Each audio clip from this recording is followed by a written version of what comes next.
मेरा नाम भाऊ तोरसेकर। आप देख रहे हैं प्रतिवाद। दोस्तों, धनखड़ के जाने के बाद या इस्तीफा देने के बाद जो उपराष्ट्रपति पद की सीट खाली हुई है, वो भरने के लिए भारत के चुनाव आयोग ने चुनाव घोषित किया है। उसका टाइम टेबल घोषित कर दिया है। इस महीने के अंत तक जो उम्मीदवार हो गए उनको अपना पर्चा भरना पड़ेगा। उसका वेरिफिकेशन हो जाएगा। विड्रॉ करना है तो विड्रॉ करो। और सब सितंबर के पहले हफ्ते में वोटिंग भी हो जाएगी, अगर एक से ज्यादा उम्मीदवार चुनाव में उतरेंगे तो। अब सवाल ये है कि राष्ट्रपति उपराष्ट्रपति पद का जो चुनाव होता है वो इतना तो आसान नहीं कि भाई किसी कॉरपोरेशन के वार्ड का चुनाव हो या किसी विधानसभा के विधायक का चुनाव हो या एमपी का उपचुनाव हो। ऐसा तो नहीं है। यहाँ एक लिमिटेड वोटर है।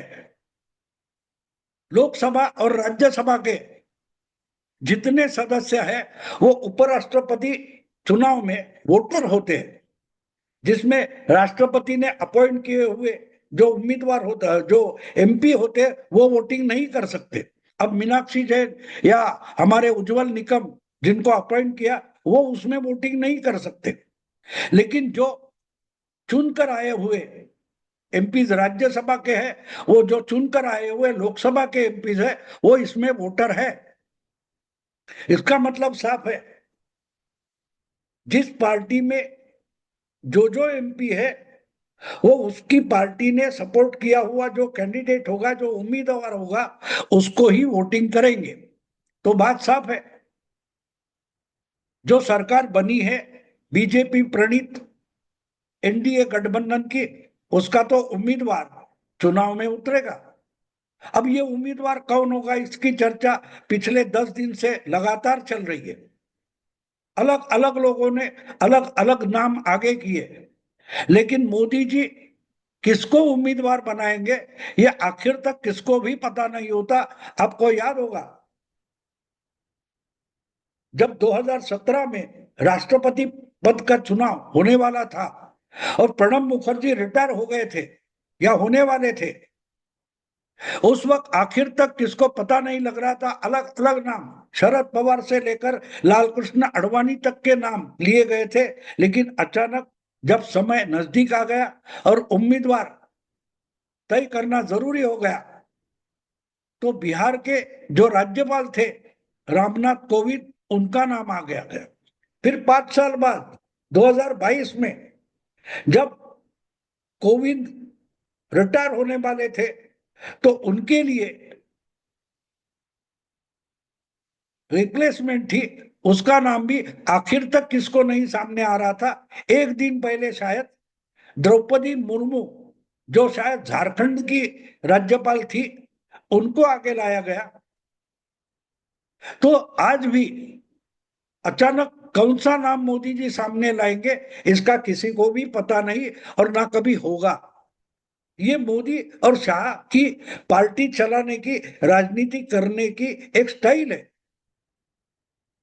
वो अपने तरीके से आखिर तक सबको अंदाजा लगाने में उलझ कर रखते हैं और आखिर लास्ट मोमेंट में बोल देते कि भाई फला फला आदमी जो है वो कैंडिडेट होगा। अब आज कोई भी नहीं बता पा रहा है कि एनडीए का कैंडिडेट कौन होगा, और जो भी होगा उसका चुनाव होगा भी या नहीं। क्योंकि बात साफ है, जो वोटर है, कुछ 782 वोटर है लोकसभा के और राज्यसभा के मिलकर जितने एमपी है, उनमें से अपॉइंटेड एमपी अगर अलग अलग कर दिए जाएंगे तो बचते हैं 782। अगर उसमें एनडीए के खाते में 400 से ज्यादा एमपी है तो बात सीधी है, एनडीए का उम्मीदवार आराम से चुनकर आएगा। मोदी जी, अमित शाह या बीजेपी जिसको भी उपराष्ट्रपति बनाना चाहेंगे, वो अपने आप उपराष्ट्रपति बन सकता है। अब एक बात है, इसके लिए चुनाव होगा या नहीं, ये उम्मीदवार पर्चे भरेंगे उसके बाद पता चलेगा। क्योंकि अगर आंकड़े इतने साफ है जो शशि थरूर ने बताया कि लोकसभा और राज्यसभा इनके जो मेंबर्स है, वो उनके जो गठबंधन है, वो अगर हम देखें तो सरकार चलाने वाली जो एनडीए गठबंधन है उसके पास क्लियर कट मेजॉरिटी है, कोई शक लेने का कारण नहीं है। अकेले बीजेपी के 340 से ज्यादा, 345 के आसपास एमपीज है दोनों हाउस मिलकर, और उसमें और 60-70 लोग मित्र दलों के हैं, जेडीयू के हैं, तेलुगु देशम के हैं, एकनाथ शिंदे शिवसेना के हैं, चिराग पासवान के हैं, बहुत सारे, वो सब मिलाकर अगर 422 तक आंकड़ा जाता है ऐसा कहा जाता है। और इसलिए शशि थरूर ने बोला, साफ साफ बोला कि जिसको एनडीए कैंडिडेट करेगी उसका जीतना तय है। अब ये बात है, इसलिए क्या दूसरी साइड चुनाव नहीं लड़ेगी? अब दूसरी साइड कौन है? जिसको राहुल गांधी इंडी अलायंस बोलते हैं या इंडिया अलायंस बोलते हैं, जो अलग अलग क्षेत्रीय पार्टियां और कांग्रेस एक नेशनल पार्टी मिलकर बनी है, और जिसने पिछले लोकसभा चुनाव में अच्छा काम करके, अच्छा जीत करके दिखाया है। कांग्रेस जो 44 और 52 पर अटकी थी लोकसभा में, वो 98-99 तक पहुंच गई। समाजवादी पार्टी भी 30-35 से ज्यादा एमपी चुनकर लाई, तो उनकी संख्या भी 250 से ज्यादा 300 के आसपास है। 300 और 250 के बीच में इंडिया अलायंस की संख्या है, तो कम है तो जाहिर है। लेकिन क्या हारने के लिए इंडिया अलायंस अपना कैंडिडेट खड़ा करेगी? इसके पहले भी जो 2017 या 2019 में उपराष्ट्रपति पद के लिए चुनाव हुए, तो इंडी अलायंस या कांग्रेस के जो गठबंधन थे यूपीए वगैरह, उन्होंने चुनाव लड़ा था, हार गए थे, कोई बात नहीं, लेकिन चुनाव तो लड़ा था। इस बार क्या आंकड़े साफ है, इसलिए इंडी अलायंस अपना चुनाव नहीं खड़ा, चुनाव उम्मीदवार खड़ा नहीं करेगी, नहीं लड़ाएगी? लड़ाएगी जरूर। शायद इसीलिए लोकसभा चुनाव खत्म होने के बाद 13-14 महीने में पहली बार इंडी अलायंस के अलग अलग मेंबर दलों की बैठक होने जा रही है। लोकसभा चुनाव जिसके नतीजे 4 जून 2024 को आ गए थे, उसके बाद जो इंडी अलायंस बिखर गई, हरियाणा के विधानसभा चुनाव में या दिल्ली के चुनाव में इंडी अलायंस के जो मित्र दल थे वो एक दूसरे के साथ हाथ मिलाए बगैर दिल्ली और हरियाणा का चुनाव लड़े थे और हार गए। महाराष्ट्र में साथ रहे लेकिन फिर भी हार गए।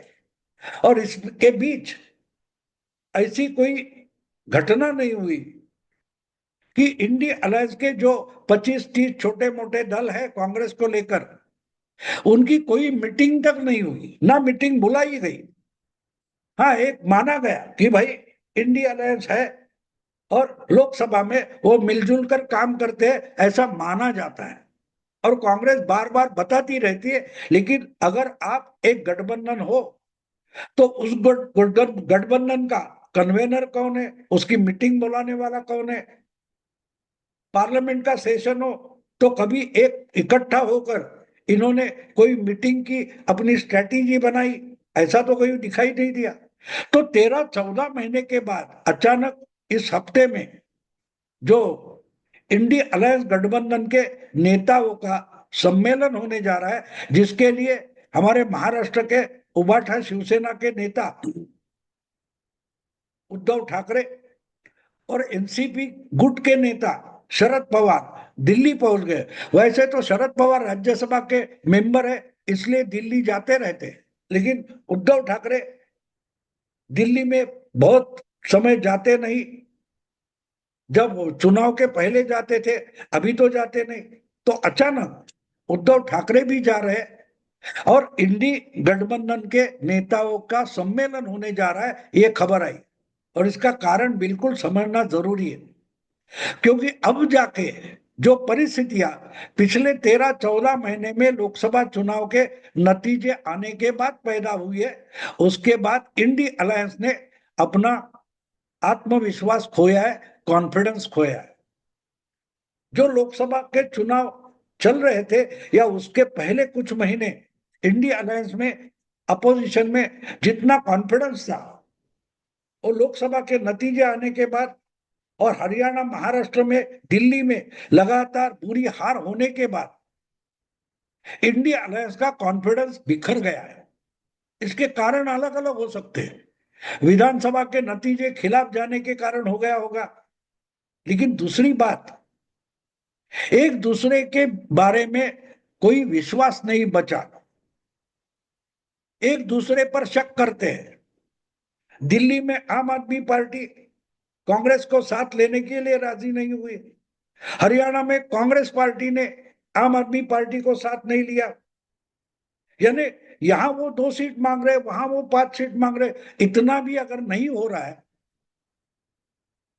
तो एक दूसरे के प्रति जो अविश्वास है उसका सबूत आप देते हो। और अगर इस ढंग से राजनीति चलती है तो बात साफ है,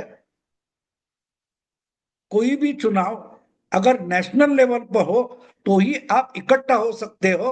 और इसीलिए उपराष्ट्रपति पद का जो चुनाव है वो एक नेशनल लेवल का इलेक्शन है। इसमें लोकसभा में और राज्यसभा में देश भर के छोटे मोटे जितने दल है उनके एमपी जो है वो वोटर है। तो हर पार्टी का अपना कोई एक पॉलिसी बनती है कि भाई हम इसके साथ रहेंगे, हम उसके साथ रहेंगे, या तो हम किसी के भी साथ नहीं रहेंगे। कोई भी पॉलिसी हो सकती है। अब कुछ दल ऐसे होते हैं कि अपने राज्य में बीजेपी के खिलाफ हो लेकिन दिल्ली में बीजेपी के साथ हो सकते हैं। जैसे उड़ीसा का बीजू जनता दल था, वो राज्य में विधानसभा या लोकसभा के लिए बीजेपी के खिलाफ चुनाव लड़ता था, लेकिन दिल्ली में बीजेपी के साथ होता था। अब तेलंगाना हम लेते हैं, तेलंगाना में कांग्रेस और जो बीआरएस है, भारत राष्ट्र समिति चंद्रशेखर राव की, उनमें संघर्ष है। बीजेपी तो 3 नंबर की पार्टी है। तो अगर डे टू डे चुनाव में या दिल्ली में चंद्रशेखर राव की पार्टी कांग्रेस के साथ रहेगी तो राज्य में कांग्रेस के खिलाफ लड़ कैसे पाएगी। और इसलिए आज एक बात है कि जो इंडी अलायंस है उसमें चंद्रशेखर राव की पार्टी नहीं है, लेकिन उनके कुछ 4-6 एमपी हो सकते हैं। क्या वो एमपी इंडिया अलायंस के साथ जाएंगे? शायद नहीं जाएंगे। ममता दीदी बंगाल में कांग्रेस के खिलाफ होती है चुनाव में, लेकिन दिल्ली में हमेशा कांग्रेस के साथ रहती है। तो उपराष्ट्रपति चुनाव में चंद्रशेखर राव कांग्रेस के साथ शायद नहीं रहेंगे, लेकिन ममता दीदी रहेगी।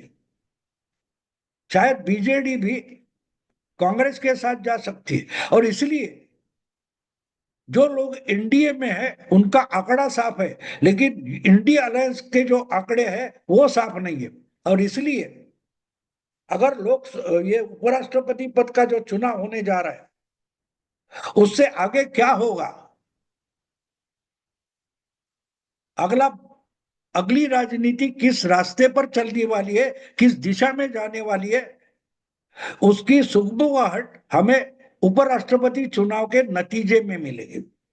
अगर बड़ी तादाद में, बड़ी संख्या में एनडीए का कैंडिडेट जितनी जितने वोट है उससे भी ज्यादा संख्या में 422 से ज्यादा वोट लेकर अगर एनडीए का जो भी कैंडिडेट होगा वो जीतता है तो एक बात साफ होती है कि इंडिया अलायंस एक दूसरे में भरोसा नहीं करती, एक दूसरे को साथ नहीं रख सकती।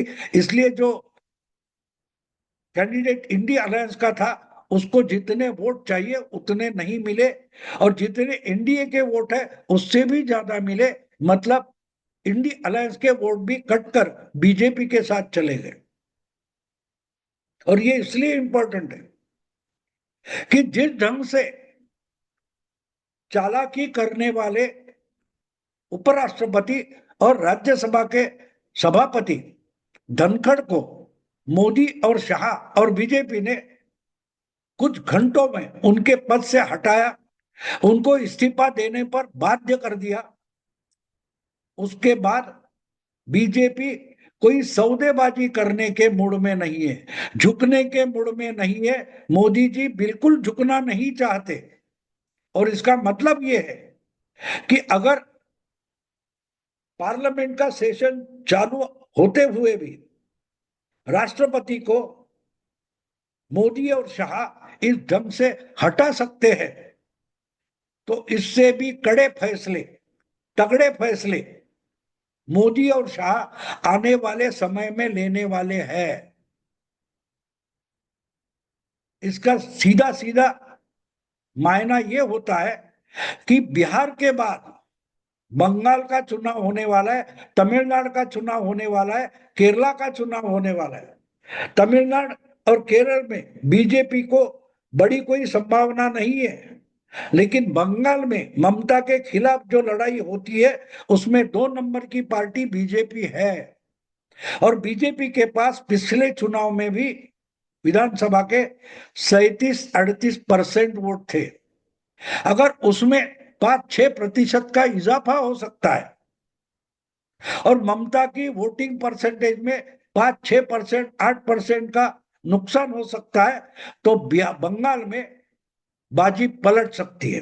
लेकिन इसके लिए एक बात जरूरी है, जिस ढंग से पिछले 3 चुनाव 2011, 2016 और 2021, ये 3 चुनाव, या हम कह सकते हैं उस पिछले 2 चुनाव 16 और 21, ये 2 चुनाव साफ साफ गुंडागर्दी करके, टेलीफोन बूथ पर गुंडागर्दी करके अलग अलग इलाकों में वोटर्स को वोटिंग से रोककर या बोगस वोटिंग करके ममता दीदी ने जिस ढंग से चुनाव जीता है,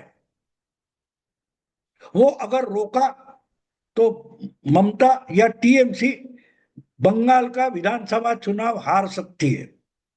उसके 2 तरीके हैं, एक तो जो वोटर लिस्ट का रिवीजन हो रहा है, जिससे हमने देखा बिहार में कम से कम 60-65 लाख वोटर काटे गए और उस पर चैलेंज करने के लिए कोई सबूत ना तेजस्वी के पास है ना राहुल के पास है। आंदोलन करेंगे, लेकिन आंदोलन से कुछ निकलता नहीं, चुनाव का टाइम नजदीक आ रहा है। अगर वही बात अब बंगाल में शुरू हो गई है तो बात सीधी है, ममता दीदी गुंडागिरी पर उतर आएगी, आंदोलन और हिंसा पर उतर आएगी। और अगर हिंसा चरम सीमा पर जाए तो विधानसभा और सरकार बर्खास्त करने के अधिकार आज भी केंद्र सरकार के हाथों में है। 356 का जो मामला है, 356 के तहत अगर कानून व्यवस्था चरमरा जाती है तो वो राज्य सरकार और वो विधानसभा बर्खास्त करना या सस्पेंडेड रखना, ये केंद्र के पास अधिकार है। और इसका इस्तेमाल करने में मोदी डगमगाएंगे नहीं, यही राष्ट्रपति चुनाव का सीधा सीधा मायना है। अगर हम उपराष्ट्रपति बदल सकते हैं तो दोनों सदनों में, राज्यसभा और लोकसभा में, विधानसभा बर्खास्त करने का जो बिल है वो भी पास कर सकते हैं। और इसलिए 356 का इस्तेमाल मोदी शाह कर सकते हैं। और इसलिए राष्ट्रपति पद का चुनाव और उसका नतीजा बंगाल की राजनीति में ममता दीदी के लिए एक रेड अलर्ट होगा। यह तय करेगा कि अगले 4-5 साल में, अगला लोकसभा चुनाव आने तक, इंडी गठबंधन का भविष्य क्या होगा। दोस्तों, आप सोचो, मैं भी सोच रहा हूं। अगर वीडियो पसंद आए तो लाइक कीजिए, शेयर कीजिए और प्रतिवाद को सब्सक्राइब कीजिए। नमस्कार।